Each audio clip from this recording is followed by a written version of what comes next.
উজারি শোনায় আপনাদের দিল কেঁদে দিবে।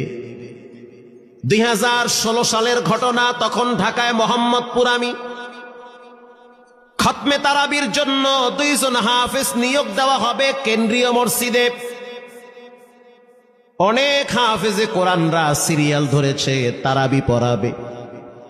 কার মনে না চায় এত বড় এক মসজিদে আমি যদি চান্স পাইতাম তো আমার কপালটা খুলে যেত। শুক্রবার দিন সবাই দরখাস্ত রাখলো, ইন্টারভিউ শুরু হয়ে গেল। পরের জুমায় অসংখ্য ছাত্রদেরকে দেখছি খতমে তারাবির জন্য ইন্টারভিউ সিরিয়াল দিয়েছে। ইন্টারভিউ বোর্ডের ভিতরে আমি ছিলাম। কয়েকজন হাফেজকে আমরা সিলেকশন করছি যে এদেরকে নেওয়া হবে। এদের তেলাওয়াত সুন্দর, পড়াও বড় মজার।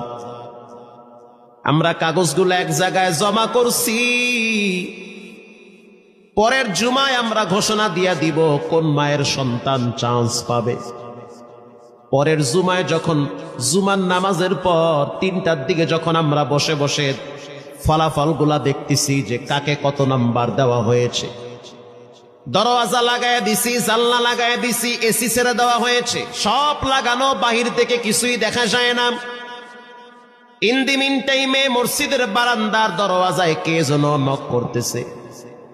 খাদেম সাহেব আস্তে করে জালনা খুইলা উকি মাইরা দেখতেছে যে 2টা ছোট বাচ্চা বাহিরে দাঁড়িয়ে আছে, একেবারে অল্প বয়স। খাদেম প্রশ্ন করলো, তোমরা কারা, কেন আসছো? বলে, আমরা 2 জন আসছি খতমে তারাবির ইন্টারভিউ দেওয়ার জন্য। খাদেম সাহেব একবার পায়ের দিকে তাকায়, আবার জামার দিকে তাকায়, কারণ কথার সাথে বাহ্যিক সুরত মিলে না। অন্য অন্য ছাত্রদেরকে দেখছি কত উন্নত পোশাক পরে, গেটআপ কত সুন্দর করে ইন্টারভিউ দেওয়ার জন্য আসছে। আর এই 2 জনের দিকে তাকায় দেখলাম মনে হয় রাস্তায় ভিক্ষা করতে করতে আইছে, মানায় না, একেবারে গরিব। খাদেম বলল, ইন্টারভিউর ম্যাচ শেষ, চলে যাও বাড়িতে, নেওয়া হবে না।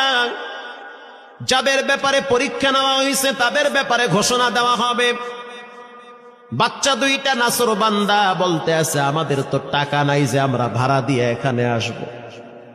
বাবায় বড় কষ্ট করে 2-4টা টাকা জমা কইরা পকেটে দিয়া পাঠায় দিছে, এজন্য আসতে দেরি হয়েছে।